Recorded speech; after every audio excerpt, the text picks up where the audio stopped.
మంచిగా అభివృద్ధి చేస్తే మిమ్మల్ని ప్రజలు మూడోసారి గెలిపించేవాళ్లు అని బీఆర్ఎస్ ప్రభుత్వాన్ని ఉద్దేశించి మంత్రి కొండా సురేఖ అన్నారు. గత ప్రభుత్వంలో ప్రజలకు ఎలాంటి న్యాయం జరగలేదని ఆరోపించారు. రుణమాఫీపై ప్రతిపక్షాలు లేనిపోని ఆరోపణలు చేస్తున్నాయని, కేటీఆర్ రుణమాఫీపై చదువురాని దద్దమ్మల మాట్లాడుతున్నారని విమర్శించారు. బీఆర్ఎస్ అధికారం దిగిపోయేటప్పుడు లక్షల కోట్ల అప్పులు చేసి వెళ్లారన్నారు. వాళ్లు చేసిన అప్పులకు మిత్తిలు కడుతున్నామని తెలిపారు. గత ప్రభుత్వంలో చేసిన పనులకే బిల్లులు ఇవ్వలేదని, గత నాయకులు కాంట్రాక్టర్ల నుండి కోట్ల రూపాయల పర్సంటేజీలు తీసుకున్నారని తెలిపారు. తాము ఇచ్చిన హామీలు 50% నెరవేర్చినామని ఆమె తెలిపారు. గతంలో బీఆర్ఎస్ ప్రభుత్వంలో ప్రోటోకాల్ పాటించారా అని ప్రశ్నించారు. ప్రోటోకాల్ రగడ సద్దుమడిగినట్టు మంత్రి తెలిపారు. సిద్దిపేట అర్బన్ మండలం ఎన్సన్పల్లిలో సీసీ రోడ్డు పనులకు మంత్రి కొండా సురేఖ శంకుస్థాపన చేశారు. అనంతరం చిన్నకోడూరు మండలం రంగనాయక సాగర్ నుంచి నీటిని విడుదల చేశారు. హేమాహేమి నాయకులు ఉన్న ఈ జిల్లాకు తనని ఇన్ఛార్జ్ మంత్రిగా రేవంత్ రెడ్డి పంపారని తెలిపారు. ఓడిన కాంగ్రెస్ అభ్యర్థులు ఉన్న చోట కూడా అభివృద్ధి చేస్తున్నామని పేర్కొన్నారు. ఇప్పుడు రాష్ట్రంలో ఆర్థిక పరిస్థితులను అర్థం చేసుకుని ప్రభుత్వాన్ని నడిపిస్తున్నామన్నారు. సాగుకు యోగ్యమైన భూమికి రైతు భరోసా ఇస్తున్నామని తెలిపారు. రేషన్ కార్డు ప్రతి కుటుంబానికి అందిస్తామన్నారు. సోషల్ మీడియాకి బీఆర్ఎస్ డబ్బులు చెల్లించి రేవంత్ రెడ్డిపై అనవసరమైన ఆరోపణలు చేస్తున్నారని ఆరోపించారు. గత ప్రభుత్వంలో నెరవేర్చని హామీలు చేంతాడంత ఉంటుందన్నారు. రాబోయే ఎన్నికల్లో కాంగ్రెస్ సర్పంచ్లను గెలిపించాలని ఓటర్లను కోరారు. మరి ఇక్కడ వివిధ అభివృద్ధి కార్యక్రమాలకు శంకుస్థాపన చేయడానికి ఈరోజు ఈ కార్యక్రమం పెట్టుకోవడం జరిగింది. దాదాపు ఇక్కడ ఈ మండలంలో 1,10,00,000 రూపాయల అభివృద్ధి కార్యక్రమాలు ఈరోజు మీ మండలంలో మరి చేపట్టి మీ ముందుకు శంకుస్థాపన చేయడానికి రావడం జరిగింది. ఎందుకంటే మన ముఖ్యమంత్రి రేవంత్ రెడ్డి గారు నన్ను మెదక్ జిల్లా ఇన్ఛార్జ్గా నియమించినప్పుడే నా మీద ఒక పెద్ద బాధ్యత పెట్టారని చెప్పి నేను ఆ రోజే అనుకున్నాను. ఎందుకంటే హేమాహేమీలైనటువంటి ముఖ్యమంత్రి గారు ఉన్నటువంటి జిల్లా ఇది, మరి హరీష్ రావు గారు ఉన్నటువంటి నియోజకవర్గం ఇది. మరి ఈ నియోజకవర్గంలో కేవలం ఒక ఎమ్మెల్యే మాత్రమే ఈ యొక్క మెదక్ ఉమ్మడి జిల్లాలో కాంగ్రెస్ పార్టీ నుంచి గెలిచారు. మిగతా వాళ్ళందరూ కూడా ఓడిపోయారు. మరి అటువంటి ప్లేస్లో నన్ను పంపిస్తూ మరి ఎందుకు పంపుతున్నారా అని చెప్పి మొదట్లో భయపడ్డాను. కానీ మరి గ్రామాల్లో తిరుగుతున్నప్పుడు కానీ, మొన్న ఎంపీ ఎలక్షన్లలో తిరుగుతున్నప్పుడు కానీ, మరి నాకు గ్రామ ప్రజల నుండి కానీ, మరి గ్రామ నాయకుల నుంచి కానీ, పార్టీ నుంచి కానీ వస్తున్నటువంటి స్పందన చూసినప్పుడు అసలు మరి పార్టీ నాయకులు ఎందుకు ఓడిపోయారు అనేటువంటి ఒక అనుమానం కలిగింది. మరి బహుశా డబ్బే ఓడించి ఉంటుంది అనేటువంటి ఒక ఆలోచన కూడా వచ్చింది. కాబట్టి మరి ఏది ఏమైతేనేమి మన దగ్గర ఎమ్మెల్యేలు గెలవకపోయినా కూడా ప్రజలు మనకు అధికారం ఇచ్చారు, రేవంత్ రెడ్డి గారిని ముఖ్యమంత్రిని చేశారు.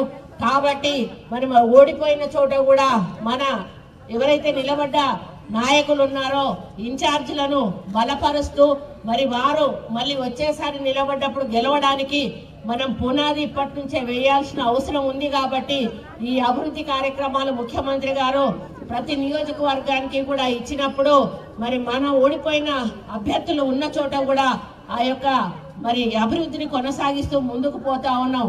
అయినా కూడా ప్రతిపక్షాలు వాళ్ళు వచ్చినప్పుడు వాళ్ళు మాకు పదవి వచ్చే వరకు ఏదో మరి తెలంగాణ చాలా ఆర్థికంగా బలంగా ఉంది, కానీ రేవంత్ రెడ్డి ఏమీ చేయలేకపోతున్నాడు అనేటువంటి ఒక ప్రచారం కొనసాగిస్తా ఉన్నారు. అసలు వాళ్ళ అధికారంలోకి వచ్చినప్పుడు తెలంగాణ ఆర్థికంగా బలంగా ఉన్నది. వాళ్ళు దిగిపోయే వరకు లక్షల కోట్ల అప్పుల్లో ముంచేసి ఈరోజు మనకు అప్పచెప్పి పోయారు. ప్రతి డిపార్ట్మెంట్లో, ప్రతి పనిలో, ప్రతి శాఖలో కూడా ఈరోజు కోట్ల కొలది బిల్లులు పెండింగ్ లో పెట్టి చేతులు దులుపుకొని మరి కోట్ల రూపాయల అప్పులు చేసి వాళ్ళు కోట్ల రూపాయల పర్సంటేజీలు తీసుకొని ఈరోజు వాళ్ళు హాయిగా గుండెల మీద చేతులు వేసుకొని నిద్రపోతా ఉన్నారు. ఇందిరమ్మ రాజ్యం అంటే ఇందిరమ్మ ఆ రోజు ఏ విధంగా పరిపాలించిందో ఆ విధంగా నిరుపేదల సంక్షేమమే, నిరుపేదల అభివృద్ధి ధ్యేయంగా విద్య వైద్యం కూడా నిరుపేదలకు అందాలనే లక్ష్యంతో ఈరోజు మన ముఖ్యమంత్రి గారు ముందుకు పోతా ఉన్నారు. మరి ఇందిరమ్మ ఇంట్లో అంటే ఆ రోజు ఇందిరమ్మ కట్టించింది, తర్వాత రాజశేఖర రెడ్డి గారు కట్టించారు. మళ్ళీ ఈరోజు మన ప్రభుత్వం వచ్చినాక మళ్ళీ ఇందిరమ్మ ఇండ్లు కట్టేటువంటి కార్యక్రమం తీసుకుంటా ఉన్నారు. ఈ 10 సంవత్సరాల కాలంలో మీరు ఇచ్చిన హామీల లిస్ట్ ఒకసారి బయటికి తీయండి, మీరు అవి ఇంప్లిమెంట్ చేసిన లిస్ట్ ఒకసారి బయటికి తీయండి. 10 సంవత్సరాల కాలంలో మీరు ఇచ్చిన వాటిలలో 10% కూడా హామీలు నెరవేర్చలేదు.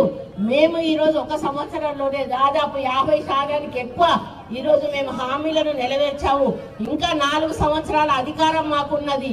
ఈ 4 సంవత్సరాల అధికారంలో తప్పకుండా మేము ఇచ్చిన ప్రతి ఒక్క హామీని కూడా అమలు చేసే మళ్ళీ ప్రజల్లోకి ఓటు అడగడానికి వెళ్తాము.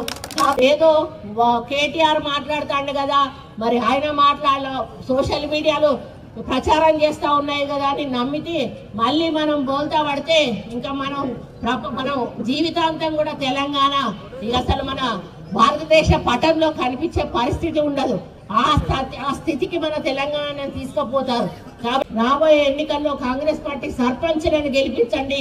మీ గ్రామాలు ఇంకా అభివృద్ధి పదంలో నడిపించడానికి తప్పకుండా ఈ ప్రభుత్వం ముందుంటుంది అని తెలియజేసుకుంటూ, ఈ ప్రభుత్వం వచ్చినాక దాదాపు 60,000 ఉద్యోగాలు ఒక సంవత్సరం లోపే ఇచ్చింది. మరి వాళ్ళు 1,00,000 ఉద్యోగాలు సంవత్సరానికి ఇస్తామని చెప్పి ఇచ్చారా ఒకసారి ఆలోచించండి. కాబట్టి మన పిల్లల భవిష్యత్తు బాగుండాలంటే కాంగ్రెస్ పార్టీ అధికారంలో ఉంటేనే మన కుటుంబాలు కానీ మన పిల్లల భవిష్యత్తులు కానీ బాగుపడతాయనే విషయాన్ని మీరు దృష్టిలో ఉంచుకోవాలని మళ్ళీ ఒకసారి కోరుకుంటూ